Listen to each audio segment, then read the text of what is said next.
So today I'm gonna do another planning video, which I haven't done in like a really long time. Honestly, I really like bullet journals, but it doesn't really work for me because I always do them. Well, I don't anymore, but like I used to always do them and then like never actually look through the notebook. I need something that's like on the wall that like every day I just like wake up and see. And like I made it really simple because like I don't know, I've seen these bullet journals that have like so much going on, like keys and like color coding and stuff like that, and I wish I could be like that, but I just can't keep up with it realistically. But yeah, I don't know, it's kind of messy, but I like it. It's like nice to just like sit down for a little bit and make something and not have to worry too much about it.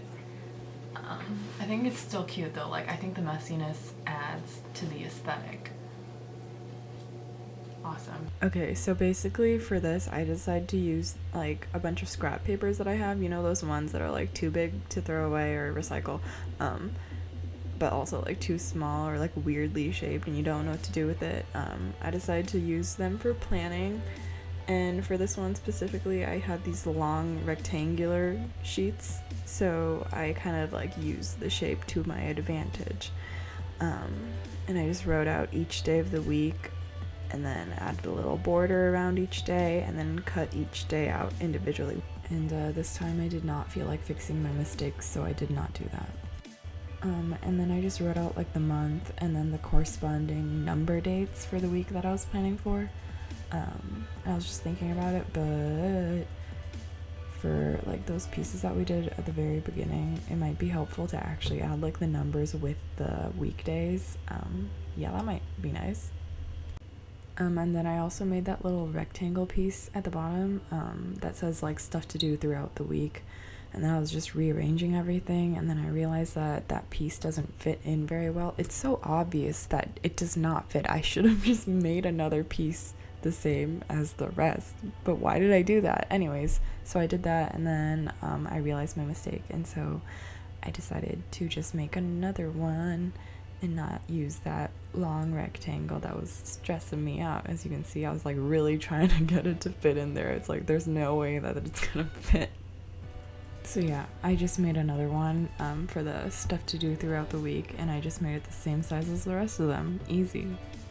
And then for the background, to like glue all these pieces on, I'm just using this like brown cardstocky kind of material that I bought for bookbinding, but I have like a ton extra, so I just like kind of use the scissors, as you can see, to like guesstimate how large it needed to be on each end, and I snipped little markers on there, and then I just cut it out, and I didn't use a ruler or anything. I just like eyeballed it, and then I just arranged them all on the sheet how I liked. But then I noticed that the cardstock was kind of warped, so I like tried to fix it, and then everything fell off and I redid it. After you figure out where everything goes, you can glue it, and I just used a little glue stick and some more scrap paper on the bottom. I just like have a lot of scrap paper that I use, like really poor quality paper that I reuse for gluing, because like the glue just dries and it makes the paper stronger. Why'd I breathe so heavy? My breathing. And then I just like trimmed around it because like the shape was kind of not what I wanted, because I just messily did it beforehand, a little bigger than I knew I wanted it to be, and then I trimmed it down.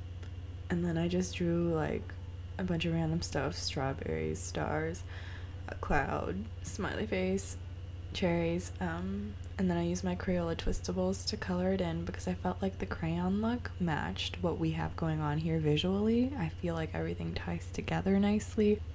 So that is what I did. And then after I colored them in, I cut them all out, and then I glued them wherever I felt like they fit nicely. And then I was like, this needs rounded corners. And so I rounded the top corners because the bottom ones were unroundable anymore since there's like paper there in the way. Okay, and then I started filling it in with like each day's tasks. I hate that word, tasks. So hard to pronounce. Anyways, I filled it in, and I used like, I have so many stickers, so I just like picked ones that I felt went with each of the things that I was writing. And then later on I used for like my bullet points. I use like these star glitter that I had left over from some other project. So I use those for my bullet points. And then yeah, if you're feeling nosy, I'll just like be quiet for a moment so you can have like a little moment of silence to read throughout my week and judge me for what I am or am not doing.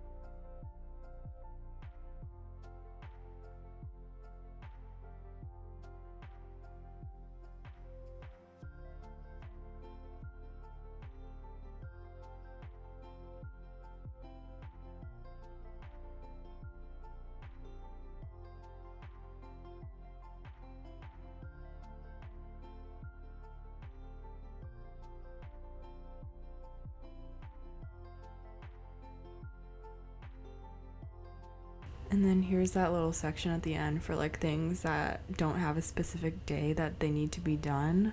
I just put like a running list on the side that can be done throughout the week whenever. It just like gives me a little peace of mind knowing that that's there. I also have like, I'm like a list person, so I also have like another, like several running lists in my notebooks of things that I don't think will ever get done, but like I'm hoping that I will maybe someday do, and like I don't want to forget about it. So yeah, I just put a little reminder for myself to like remember to look through that notebook every now and then so that I can like revisit old ideas and stuff like that. And then at the very end, I decided to like glue a bunch of pom-poms onto it because I love pom-poms so much. And I feel like I just like every opportunity that I have to add pom-poms, I take it. And so I took it. I took my chance. And there it is, all done. It's so cute. And I think every time I do these from now on, I'll probably record it because I think it'll look different, vastly different each time. Anyways, that's the end. Thank you. Bye.